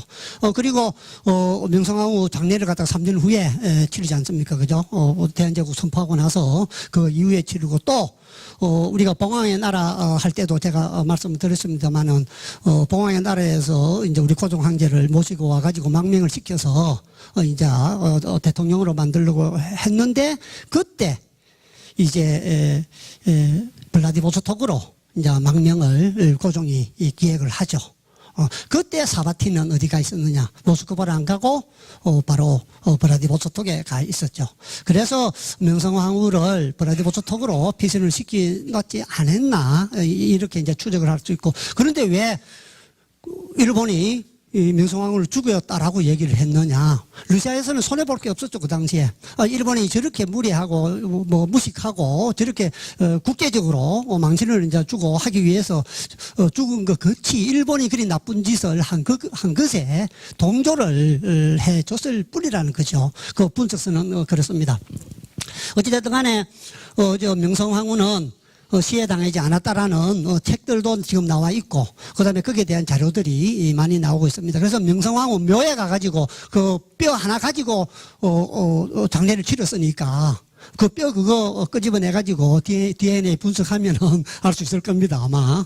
그거는 그렇게. 그리고 1896년도하고 7년도 1년 동안 고종 황제가 이제 러시아 대사관으로 파견을 하죠. 이게 저는 우리 역사의 하나의 인조 반정과 맞물려서 이것도 하나의 큰 핵심이다. 자, 모든 나라들이 제국주의자들이 전부 다 조선을 이제 어떻게 관리를 하려고 하는데 러시아의 그 남진을 막아야 되는데 우리가 러시아 대사관에 가가지고 정치를 하고 있으니까 공동의 러시아가 적인데 우리가 러시아 편이니까 우리도 공동의 적이 돼버린 겁니다. 그래서 결론적으로 우리가 일본 손에 우리가 당할 수밖에 없는 그런 계기를 만들어준 게 저는 이 아간 파천이라고 봅니다. 상당히 의미가 있는 그런 이제 사건으로 볼 수 있습니다. 그래서 뭐 친러 내각이 구성이 되죠. 그래서 새로운 이제 지배자로 러시아가 등극을 하게 되고 많은 이권들을 챙겨가지고 울릉도 채불권도 이때 가져갑니다. 율브린너 할아버지가 바로 울릉도 채굴권을 받았죠. 그래서 그 돈을 가지고 율브린너 어머니가 율브린너를 미국에 유학을 시켜서 세계적인 이제 배우로 만들어내죠, 그죠? 두드리면 목탁 소리 난다. 율브린너 머리카락 우리 어릴 때 따라 부르겠는데, 그래서 그 유명한 율브린너가 바로 울릉도 채굴권 가지고 공부를 한 사람입니다. 아주 재미나는 얘기죠, 그죠? 자, 1897년도 이제 대한제국을 선포를 합니다. 그래서 자주 독립을 이제 강화를 하죠. 여러 가지 이제 개혁 작업을 고종이 본격적으로 설치를 합니다만은 이제 이미 늦었죠. 러시아에서는 간도를 갖다가 한경도 간도를 해서 이제 우리 조선의 영토로 이제 인정을 하게 되는 뭐 그런 과정들을 겪습니다. 그래서 독립문도 이제 만들죠. 이 영업문, 중국 사신이 들어올 때 맞이하던 이 영업문을 뜯고 여기다가 독립문을 만들죠. 그래서 우리가 청나라로부터 이제 해방을 하기 위해서 이제 독립신문도 만들고 독립협회도 만들고 독립문도 건설합니다. 요거는 일본에 있는 고려문입니다. 이거는 이제 봉황성에 있는 고려문입니다. 이 세 개가 똑같은 겁니다. 우리가 일본 사람들이 우리나라 들어올 때 사진들이 들어오는 관문이 여기 대마도에 있는 이 고려문입니다. 지금도 대마도에 그대로 있죠, 그죠? 여러분들 가보셨을 겁니다. 고려문, 여기 고려문 표지판입니다. 이거는 우리가 중국에 들어갈 때, 봉황성을 지나면은, 거기에 이 고려문이 있었죠. 저때 세관이 있었고, 거기에, 역 이름이 고려역이었습니다. 그런데 김일성이가 중국에 갈 때, 중국에서 자기 땅이라고 내놓으면 안 된다 해가지고 그 고려역 이름을 일면산역으로 바꿨습니다. 역 뒤에 있는 산 이름이 일면산입니다. 그리고 이 고려문은 홍위병들이 문화혁명 때 없애버렸습니다. 요 터는 지금도 남아 있습니다. 요 저때가 바로 군 부대입니다. 여기 들어가려면은 CC 카메라가 딱 관리 감독을 하고 있습니다. 그래서 그 당시에 이 세 개의 문이, 이 영업문은 독립문으로 변했고, 이 중국에 있던 문은 없어져 버리고, 대마도에 있던 고려문은 아직도 그대로 건재를 하고 있는 것을 우리가 알 수 있습니다. 자, 이제 대한제국을 설립하고 왕권을 강화하고, 또 이제 고종 황제가 이제 북진 정책을 쓰죠. 그래서 간도로 이주가 본격적으로 시작이 됩니다. 그래서 서병계 관리사, 이제 병계 지역의 관리사, 땅 관리하는 사람이 이제 파견을 하죠. 간도 지역에 요 관리사를 파견을 해가지고 모든 행정 업무를 봅니다. 그리고 양정관을 파견해, 정전하면 양정관, 청량하는 사람입니다. 청량을 해가지고 전정, 이제 장부를 만드는 거죠. 토지대장들과 야초들을 다 만듭니다. 그래서 1897년도에는 그 지역을 18개 면을 만들었습니다. 18개 면. 그래가지고, 평안도 관찰사 28개 면을 다시 설치를 해가지고, 우리 한경도에 강계, 초산, 지성, 후창 4개 군에다가 이제 복속을 시키죠. 따로 군은 안 만들고, 면을 만들어서 그 면은, 강 건너, 있는 군에다가 전부 다 이제 복속을 시킵니다. 그리고 이제 서울주재 공사한테 이 땅들에 대한 이제 소유권을 이제 주장을 하게 되죠. 1901년도에 이범윤이 간도 관리사로 파견을 합니다. 그리고 나서 호구 조사와 부동산 조사를 이제 실시를 하고 세금을 거두고 군린도 만들고 그리 하죠. 그래서 1902년도에 만든 이게 병계 호정안입니다. 간도 지역에 사는 사람들 호적부를 다 만들었죠. 호적부, 이거 책은 이제 우리가 국내에도 나와가지고 아주 이렇게 두꺼운 책들이 지금 다 나와 있습니다. 그리고 양지달과 이제 김사업이 이제 호적 조사를 다 해가지고 기록을 다 남겨놨죠. 그리고 이제 서간도 지역에도 32개 면을 만들었습니다. 32개 이제 만들어서 행정력이 이제 다 미쳤죠. 그래서 주민이라든지 부동산 우리가 등록했던 금액이라든지 이런 것들이 다 나와 있는 걸 알 수 있습니다. 그래서 병계 호정안 나와 있는 것들도 8개 면에 대해서 전부 다 나와 있죠. 이렇게 해서 이제 이범윤이라든지 서상무라든지 이런 분들이 파견돼 가지고 그 지역에 우리 한인들을 보호하고 호적부를 만들고 지적부를 만들고 세금을 거두고 그렇게 해서 우리가 관리를 다 했습니다. 그래서 이제 행정 체계를 다 이제 만들었죠. 행정 체계를 다 만들어서 뭐 향약장 같은 걸 이제 다 만들어서 이렇게 정리를 다 했습니다. 그때 만들었던 이제 토지 개간한 이제 그 책들이 이제 우리가 알 수가 있고, 자. 그리고 세금을 거두고 이렇게 하니까 조정에서도 그렇게 해야 된다 안 해야 된다 이제 논란들이 일어나기 시작합니다. 그런데 이 법률은 이 지역의 주민들로부터 칭송을 받는 이제 대통령이 뭐 거의 됐습니다. 그래서 청나라의 요구에 의해서 정부에서 이 법률 와라, 간도 지역 포기하고 와라 하는데 소환에 불응을 하죠. 소환에 불응을 하면서 무장 독립 투쟁을 해서 청산리 전투에도 이제 참석을 이범윤 선생님은 하게 됩니다. 그래서 정부에서 이걸 포기를 해도 이범윤 선생은 이 한인들 이 땅을 주고 갈 수가 없다. 그래서 지적부를 들고 다니면서 청산리 전투에 참여했다가 자유시로 넘어갈 때 그 토지대장과 지적부를 청산리 바위 밑에다 감추고 갑니다. 그러면서 해방되고 나서 일산에서 돌아가시죠. 유언을 남깁니다. 앞으로 간도 땅을 우리가 찾으려면 국제사법재판소를 가야 되는데 그때 이 토지대장 등기부가 꼭 필요할 테니까 내가 청산리 바위 밑에 숨겨놨으니까 그걸 빨리 가서 찾아라. 그걸 찾으려고 제가 10년 동안 지금 다니고 있습니다. 어찌됐든 간에, 그런, 얘기 드리고요. 자, 그 다음에 이제 중요한 일이 일어나죠. 영국이 문제죠. 그죠? 미국하고 영국이 우리, 분단되고 식민지 생활하는데 결정적인 역할을 합니다. 예. 자, 영일 동맹을 1902년도에 맺습니다. 제1조에 영일 양국은, 한청 양국의 독립을 승인하고 영국은 청에 일본은 한국에 특수한 이익을 갖는다. 한반도의 운명을 결정지은 첫 번째 조약입니다. 그래서 1902년도에 영국이 이 러시아를 못 막으니까 일본하고 동맹을 맺어서 너희가 러시아 못 내려오게 조선을 점령을 해라. 이렇게 맺은 조약이 영일 조약이 되겠습니다. 네, 뭐 여러 가지 내용들이 많이 있습니다. 많이 있고, 러일 전쟁만 해도 러일 전쟁 비용을 누가 댑니까? 영국하고 미국이 되지 않습니까? 영국하고 미국이 저기들이 직접 못 싸우니까 러시아 좀 때리 부숴서 조선을 너희들이 일본 너희가 책임지고 러시아 못 내려오게 막아라. 이래서 러일 전쟁 전비가 17억 엔인데 그 중에 8억 엔 반을 영국과 미국이 부담을 한 데서도 우리가 알 수 있습니다. 그 다음에 이제 미국이 문제죠. 가세르데포트 조약입니다. 1905년도에 7월 29일 날 미국과 일본이 비밀리에 가세르데포트 조약을 체결을 했죠. 미국이 필리핀의 지배권을 가지는 대신 일본은 대한제국의 지배권을 가진다.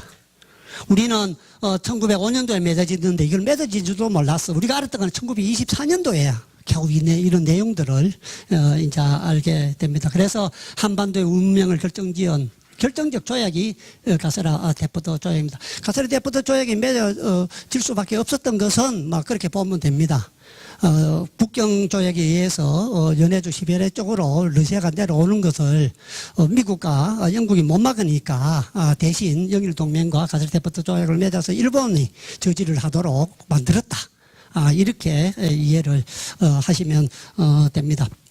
그래서 이제 1905년도에 울산영약을 맺죠. 그리고 우리 외교권을 뺏으죠. 그리고 나서 이제 그럼 우리가 국경회담을 대신할게. 외교권을 이제 일본이 받았으니까. 그래서 일본이 이제 국경회담을 계속 하게 됩니다. 1907년에 간도에다가 파출소를 세우죠. 간도에 파출소를 세워서 간도에 파견 나가 있던 신호다가 파출소 소장이 조사를 다 합니다. 이 땅이 누구 땅인가. 조사를 다 해보니까 역시 한국 땅이에요. 그래서 한국 땅 주장을 계속 하죠. 그래서 회담을 계속 합니다. 그러자 청이 안 돼, 불리해. 그래서 국제사법재판소에다가 제소를 청의합니다. 이 문제를 국제사법재판소에서 풀어줘라. 그런데 일본이 국제사법재판소로 가면은 자기들이 조선과 만주를 자기들이 관리를 할, 통치를 할 그 정한론을 가지고 있는데, 그런데 이제 차질이 생기니까 미국한테, 영국한테 부탁해가지고 청나라한테 이걸 이제 취소하도록 만들죠. 그래서 국제사법재판소에 가지는 않았습니다만은 결국은 일본이 이제 깨를 냅니다. 그러면 이 동삼성 안에 있는 6가지 현안, 그걸 일괄적으로 타결을 하자. 그래가지고 동삼성 유관 중에 5개는 일본이 중국에서 받는 것이고 1개는 일본이 청에 주는 겁니다. 그 1개 준 게 뭔가 하면은 간도 협약을 맺어서 간도를 남겨주는 겁니다. 그리고 받은 5개가 뭐냐? 철도, 부술권, 광산개발권 등등 우리가 학교에서 배웠던 거, 그거 5개를 받는 대신 간도를 1개를 남겨줍니다. 그게 1909년 9월 4일 날 남겨주죠. 처음으로 압록강, 두만강이 국경이 됩니다. 이때 압록강, 두만강으로 국경을 정하는데 어떻게 정하느냐? 청나라가 주장했던 그대로, 그거대로 정합니다. 그래서 간도협약이 맺어지자 간도 파출소 소장을 했던 신호다는 자기 해고록에 백두산 정계비에서 참말로 생기와 같았다. 이렇게 큰 땅을 물려주는 것은 너무나 억울하고 잘못된 것이다. 그래서 일본에 복귀해가지고 외무 대신한테 따지러 갑니다. 고무라를 방문해가지고 일본이 간도를 양로하면 만주 현안을 일본의 주장대로 모두 승인하겠다는 청의 답변 때문에 어쩔 수 없이 간도를 남겨줬다. 이렇게 이제 외무부 장관이 이 얘기를 하죠. 그래서 신호다는 그가 이제 동경대학교 총장 하신 분입니다. 박사고 그분이 쓴 백두산 정계를 해고록에 보면 이런 내용들이 다 잘 나와 있고요. 뭐 말할 것도 없이 간도협약은 무효죠, 그죠? 을산역약에 근거해서 맺었으니까 을산역약 자체가 성립이 안 되니까 간도협약은 완전히 무효인 것은 우리가 알고, 자 이제 나라를 우리가 빼앗겼습니다. 1910년도에 나라를 빼앗겼어. 그리고 이 지역에 대해서는 우리는 잘 몰라 이제. 다만 아는 것은 독립운동하러 이제 우리가 간 것은 알죠.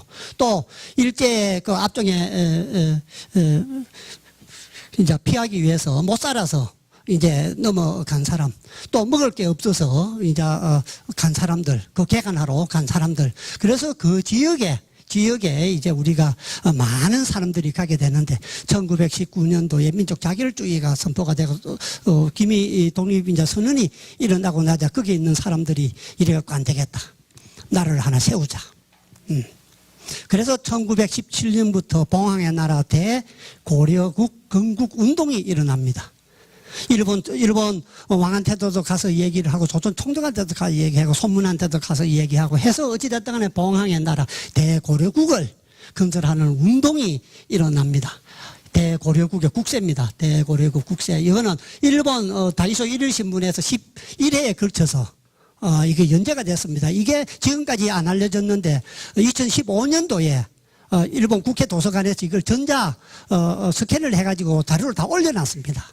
그게 이제 밝혀져 가지고 전부 다 번역을 다 해냈죠. 그게 지난번에 제가 강의할 때 뒤에 나와 있던 봉황의 나라 대고려국입니다.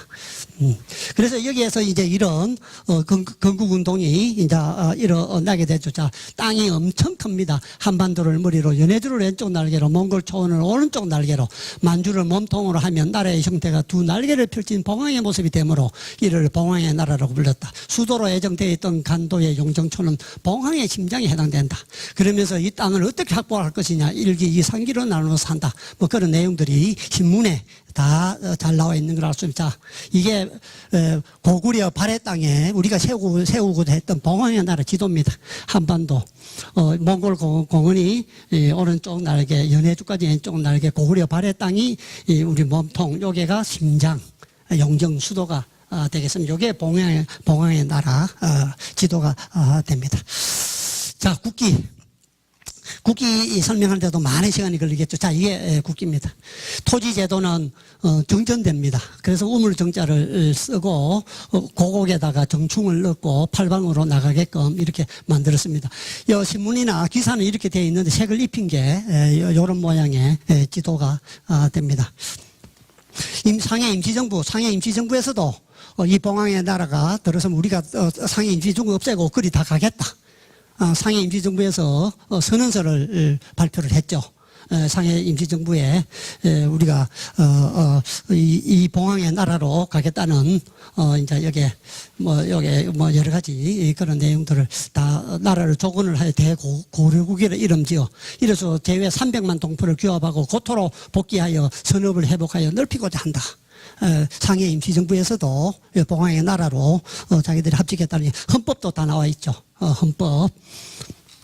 그 다음에 법도 다 나와 있고, 예.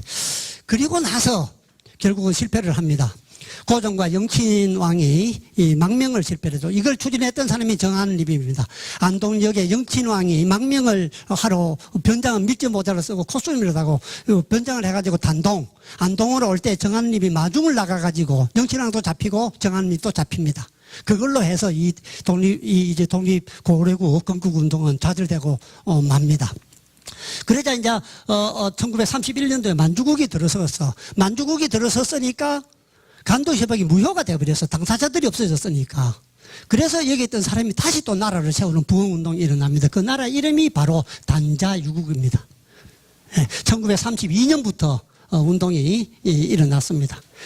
단자유국. 그래서 이게 단자유국의 국기입니다.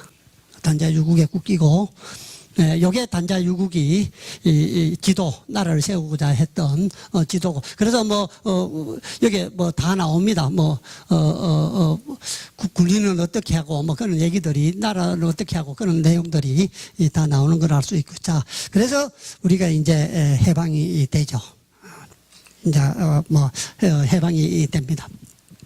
해방이 되는 거는 이제 우리가 남북국 시대 1948년부터 지금까지가 됩니다. 그래서 우리 이 한반도는 일본 땅으로 인식이 되어서 성전국들이 일본과 똑같이 우리 한반도도 4개국이 분할을 해서 통치를 하는 안을 미국이 만들었죠.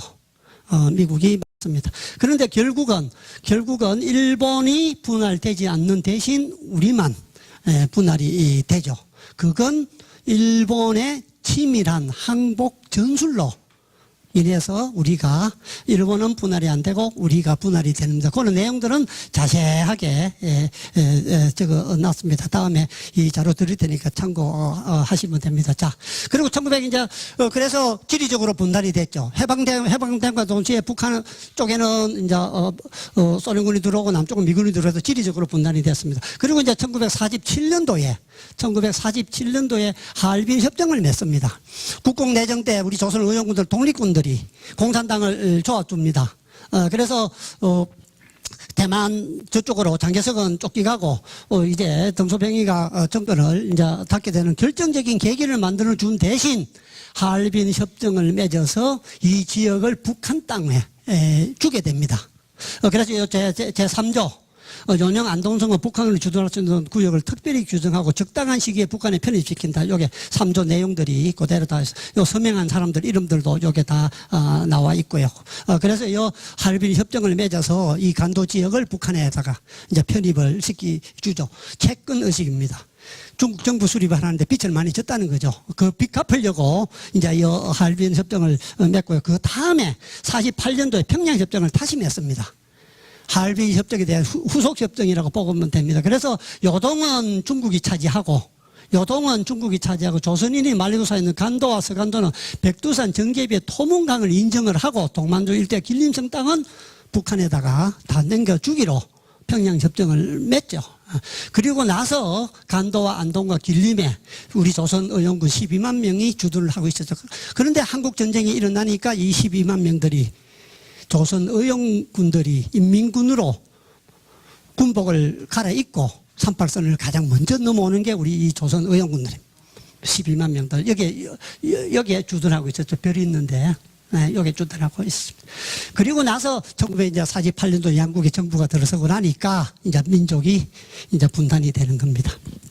국가가 분단이 되는 겁니다. 그리고 이게 이제 우리 제헌국회에서 영토 조항이 아까 한반도 이 당시 처음에는 판도를 한다. 고유한 판도를 한다고 되어 있었죠. 영토 조항이. 그걸 이제 손들고 해가지고 수령안이 나와서 한반도와 부족 도서를 한다. 고유한 판도를 한다는 아무런 문제가 없습니다. 그래서 어쨌든 간에 영토 조항이 이렇게 해서 들어가게 되고 1949년 10월 1일 날 지금 중국이 들어서죠. 그래서 그 당시에 이 당시에 간도 임시 정부가 있었습니다. 간도 임시 정부를 여기 공산당 연변위원회가 접수를 하게 되죠. 그래서 간도 지역에서 독립이나 자치안에 대한 것은 완전히 이제 끝나게 되는 겁니다.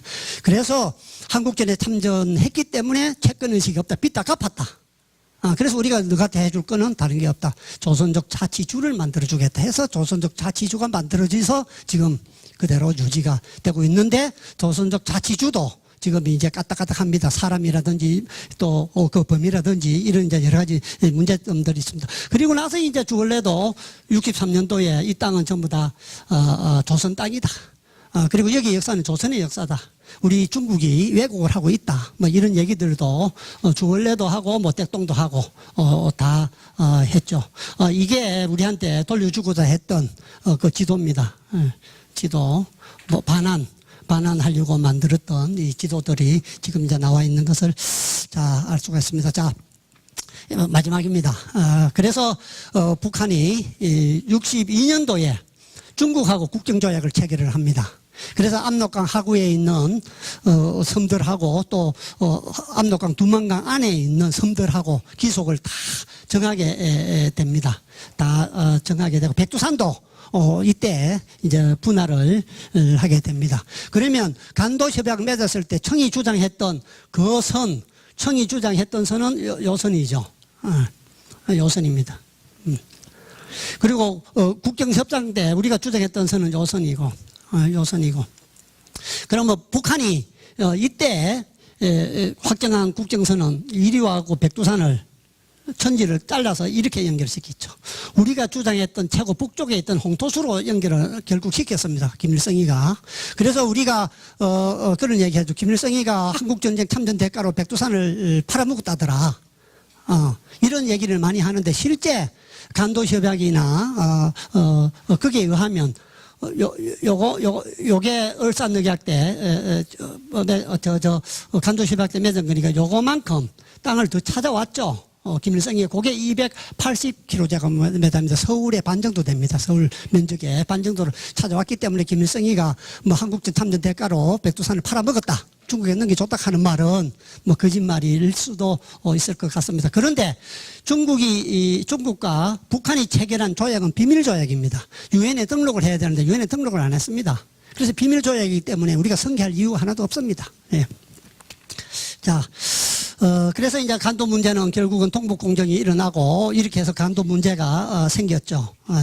30년 동안 중국이 동북 공정 해야 되고 지도라든지 많은 것들이 중국한테 유리하게끔 다 만들어져 있는 것을 우리가 알 수가 있습니다. 동북 공정은 바로 중국과 우리의 역사 전쟁입니다. 중국은 대포 갖고 전쟁을 하자는데 우리는 소총 가지고 각계 전투하고 있는 이런 현실이 상당히 안타깝습니다. 자, 다시 지금까지 설명한 내용을 요약을 하면 이렇습니다. 거꾸로 올라가 보면 1948년 군사 분계선은 휴전선이니까 국정이 아닙니다. 요거는 그럼 그 이전으로 올라가야 됩니다. 그 이전으로 올라가야 돼. 그러면 간도협약 때 압록강 두만강을 맺었는데 간도협약은 근본적으로 무효입니다. 그래서 압록강 두만강도 국정선이 아닙니다. 그 다음에 연해주 부분 이것도 북경조약에 의해서 중국이 러시아에 넘겨줬지만 북경조약 또한 우리의 을사늑약과 마찬가지로 국제법상 무효가 이미 선언됐습니다. 그래서 중국은 이 땅을 찾으려고 실지 회복을 해서 지금 많은 노력을 하고 있고 그래서 자본이나 인구가 이쪽으로 이동하기 때문에 러시아에서 위기감을 가지고 지금 공생 국가론이 나오는 것도 바로 원인이 거기에 있다 하겠습니다. 중국이 실제 회복하려고 하니까 거기에 대한 위기감을 느끼는 것이죠. 그래서 이 선도 국경이 아닙니다. 그러면 그 전으로 가야 돼. 이제 백두산 정제비로 갑니다. 국경이. 백두산 정제비가 아까 앞에서 얘기한 거와 마찬가지로 국제법상 유효한가 안 한가. 그게 문제가 되겠죠. 국제법상 유효하면 서해 압록동이 토문이 국경이에요. 예, 이게 우리 땅이 됩니다. 만약에 국제법상 유효하지 않으면 그 앞으로 가야 돼. 어디로 가느냐? 유조변책선 이렇게 가야 돼. 예, 그래서 우리가 주장할 수 있는 최대의 강력 범위는 바로 이 유조변책선이 되는 것입니다. 예, 최대의 범위가 이 유조변책선이 됩니다. 유조변책선부터 시작해서 휴전선까지 이 강력의 변화는 있었지만은 우리가 언젠가는 되찾고 우리가 주장할 수 있는 강력의 범위는 이 유조변책선이다. 이 유조변책선은 자 사극점 지리적 위치 동서 남북 다 나옵니다. 경계는 유조변책 여기 여부터 시작해 쭉 돌아서 이렇게 오는 게 이게 범위가 됩니다. 국도 중심점이 어디냐? 국도 중심점. 여기가 우리 국토 영토 중심점입니다. 이 전체에 우리 배꼽이죠, 배꼽. 여기가 저 동우현 지점인데 여기 제가 가가지고 말뚝을 박아놓고 왔습니다. 우리 배꼽 여기 우리 영토 중심이 우리 지금 한반도의 영토 중심점은 양구죠, 그죠? 양구가 영토 중심점입니다. 자, 면적은 우리 한반도가 다 합쳐서 84589입니다. 우리의 최대의 찾아야 될 면적. 이거는 역사적으로 봤을 때는 이거보다 범위도 훨씬 더 넓을 수도 있겠죠. 그러나 중국과 우리의 역사 속에 나타나 있는 국경조약에 의해서 우리가 비정할 수 있는 최대의 위치와 면적은 845에 899다. 생긴 거는 요래 생겼다. 생기기는 요래 생겼다. 그래서 우리가 앞으로는 우리가 지도를 밑에 거 요거만 우리 지도가 아니고 이게 우리 지도입니다. 이게 우리 지도. 자, 우리 초등학생한테 우리나라 지도를 그리라 하면은 요 대한민국만 그리는 거 아니지 않습니까? 북한까지 그리지 않습니까? 초등학생들이 이 북한을 우리나라 땅으로 그리는 것은 영토 의식의 문제입니다. 영토 의식의 문제. 그래서 우리가 앞으로는 지도를 이렇게 그리고 지금은 비록 우리가 대한민국 여기에 섬에 갇혀 있지만은 헌법상으로는 북한도 우리 땅이다. 그래서 휴전선은 국경이 아니다. 이 압록강 두만강은 일본이 간도협약에 의해서 내가 줬기 때문에 이것도 무효다. 이건 지금 러시아가 차지하고 있기 때문에 1861년 북정조약에 의해서 중국이 내가 줬다. 이것도 우리가 찾아야 될 땅이다. 백두산 정답이 1712년도에 했는데 이것도 국제법상 효력이 있고 없고가 다르지만은 있을 때는 효력이 따르면 여기 우리 땅이고 효력이 없으면 이게 우리 땅이다. 그래서 우리가 이렇게 그리고 이렇게 교육을 시켜야 된다. 예, 그렇게 제가 주장을 합니다. 예. 시간이 지났다고 해서 여기서 마치고 그래서 오늘 제가 말씀드린 거 딱 몇 가지만 딱 정리를 하면은 이렇습니다. 우리나라 최초의 국경선은 강도 해명에 의한 유조 변책선이다. 유조 변책선이다. 그 다음에 독도는 태정관 지시서에 의해서 우리 땅이 분명하다. 그 다음에 녹둔도는 이순신 장군 기념관을 북한에서 지어서 잘 관리를 하고 있더라. 그래서 우리가 기회가 되면은 거북선을 만들어서 그 서분포에 띄워야 되겠더라. 그리고 우리나라의 면적은 아까 84549다. 그래서 그게 우리 이 한반도의 3.5배 크기라 하더라. 그리고 휴전선과 압록강과 연해주 흑룡강과 그다음에 백두산 정제비는 국경이 아니다. 이렇게 강의 내용을 정리를 할 수가 있겠습니다. 오늘도 역시 시간이 바빠가지고 제대로 설명을 못 드려서 대단히 죄송합니다. 예, 경청해 주셔서 고맙습니다. 예.